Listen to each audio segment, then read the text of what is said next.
Dans ta tête encore, beau quelque chose, c'est ça? Ouais. J'ai trouvé plein de prophéties, dont 5 qui parlent de Macron, de Snapchat, d'influenceurs. Je vais vous révéler la famille de voyants la plus précise.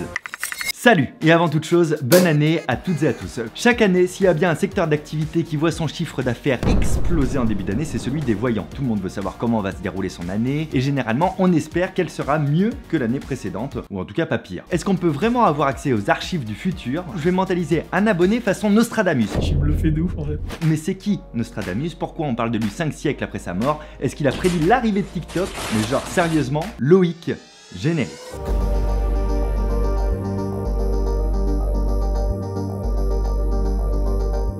Michel de Notre-Dame, appelé Nostradamus, est né en 1503 à Saint-Rémy de Provence. Il était apothicaire, puis a fait une année de médecine à Montpellier avant d'être radié. Parce que oui, à l'époque, le statut d'apothicaire était incompatible avec celui de médecin. Mais il a quand même exercé la médecine à Agen en 1534 jusqu'à 1538, date vers laquelle il aurait perdu sa femme et ses 2 enfants lors d'une épidémie de peste. Et c'est là que Nostradamus va commencer à faire des prédictions. De 1555 à 57, Nostradamus va publier ses célèbres prophéties qu'il va écrire en quatrain. Un quatrain, c'est un poème de 4 lignes. Il va les ordonner par la suite en centuries, c'est-à-dire une série de 100 quatrains. Au total, il va publier 7 centuries de son vivant, excepté la 7e qui était incomplète. Certains historiens disaient qu'il pratiquait également la bibliomancie. C'est quoi ce truc? Je vais vous faire voir. La bibliomancie consiste à poser une question. Question: where can I put my terrarium?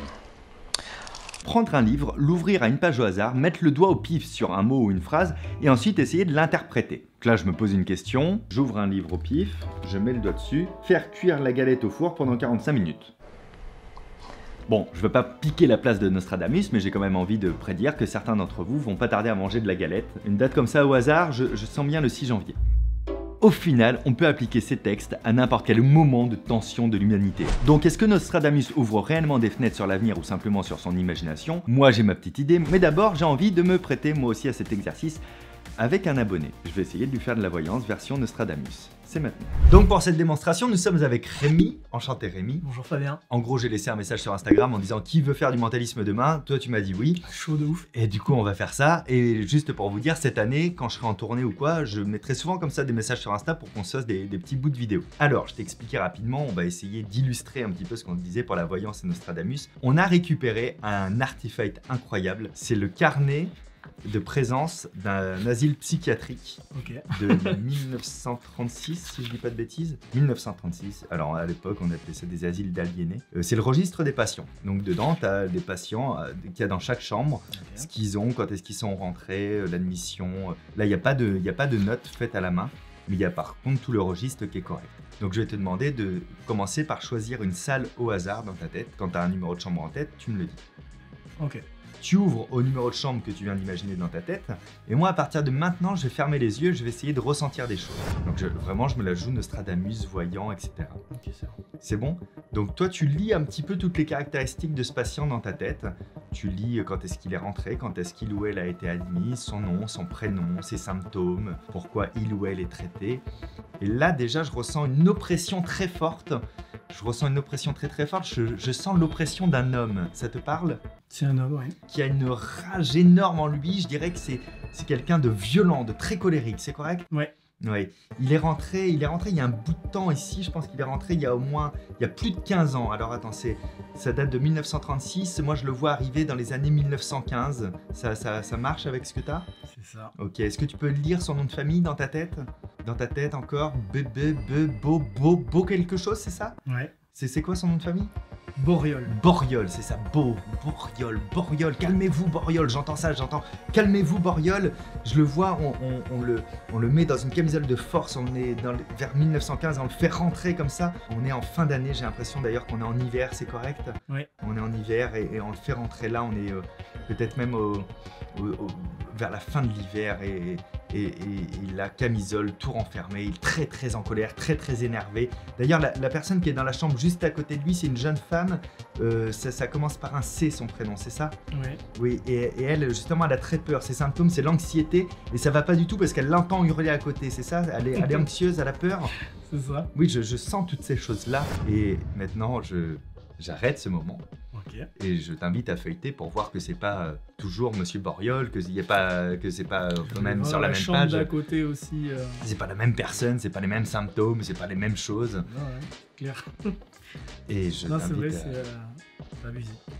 Ça va? Ouais, je suis bluffé de ouf en fait. Franchement, Rémi, si tu me connaissais pas, si je t'avais dit je suis un médium, je suis un voyant, et t'aurais pris le registre comme ça d'un asile et je t'aurais lu les yeux fermés tout ce qui est aussi précis, tu m'aurais peut-être prêté des pouvoirs paranormaux ou pas? T'as vu? Ouais, grave. Et c'est en ça que on appelle ça l'effet Barnum, il est très très fort parce que peut-être tu le verras dans la vidéo d'un autre œil quand tu me verras faire. Tu verras que je suis pas toujours affirmatif au début en fait et je tente des choses que tu me confirmes et que je vais réutiliser plus tard. Et c'est comme ça que je peux te faire croire que je lisais exactement ce que tu avais sous les yeux alors que je n'ai aucune idée en réalité de ce que tu as lu. Et pourtant, c'était bien ça. Et c'était bien ça.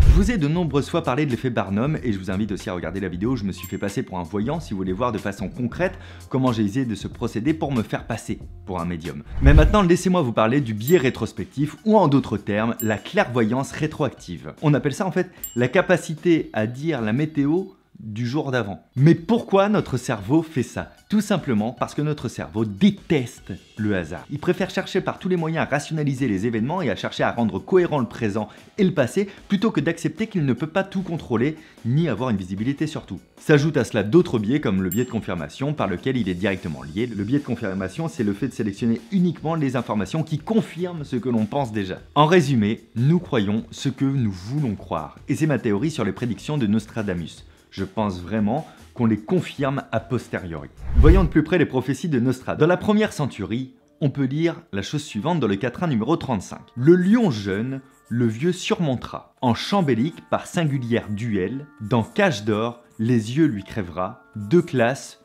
une puis mourir de mort cruelle. Bon, vous voyez que c'est pas bien clair. Hein. D'après les interprètes de l'époque, ces lignes préciseraient avec exactitude la mort du roi Henri II survenue le 30 juin 1559. On va détailler ça ensemble pour voir si ça marche. Le jeune lion est le comte de Montgomery qui avait un lion pour emblème. Le vieux, c'est Henri II, le roi de France. En chambélique par singulière duel fait référence à un duel amical. Les deux classes parlent des deux affrontements, en effet, il y en aurait eu deux.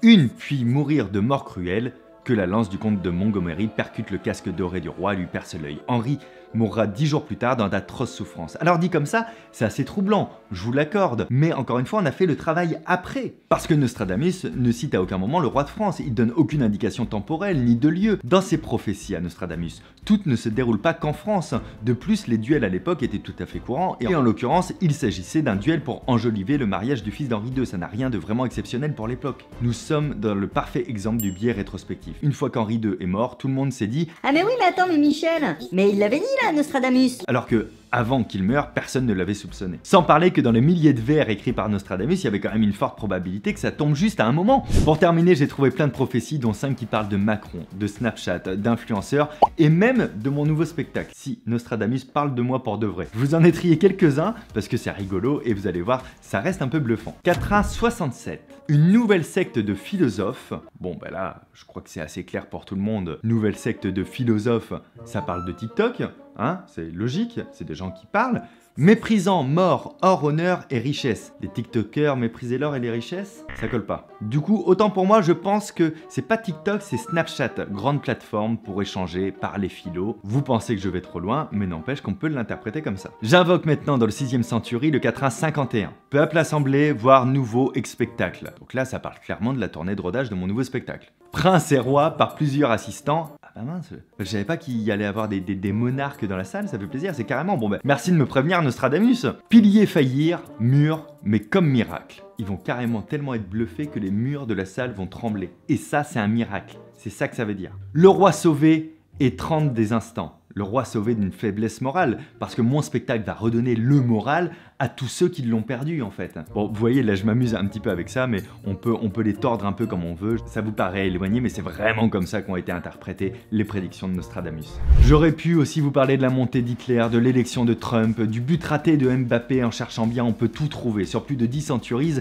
il y a moyen qu'on trouve tout ce qu'on veut croire. Donc pour conclure, ne perdez jamais de vue que vous êtes les seuls maîtres de votre destinée et aussi de votre pensée. Quand bien même quelqu'un vous prédit une chute à cheval ou un gros contrat, ne perdez jamais de vue votre libre arbitre, il n'y a que vous qui savez. Et enfin, la plus grosse surprise de cette vidéo, je vais vous révéler la famille de voyants la plus précise contrairement à Nostradamus. Là, il y a des dates, là, il y a des noms. J'ai longtemps hésité à vous en parler, mais j'ai vraiment envie de vous le dire et de me confier, parce qu'il s'agit des Simpsons. Vraiment, sérieusement. Les Simpsons, les scénaristes des Simpsons, on en parle ou pas? Parce que moi, ils m'ont impressionné, mais plus qu'une fois. Dans la saison 10, épisode 5, en 98, on découvre que la Fox est rachetée par Disney, ce qui va être le cas en 2019. Dans la saison 11, épisode 17, diffusé en mars 2000, Lisa est élue présidente des États-Unis et succède à Trump.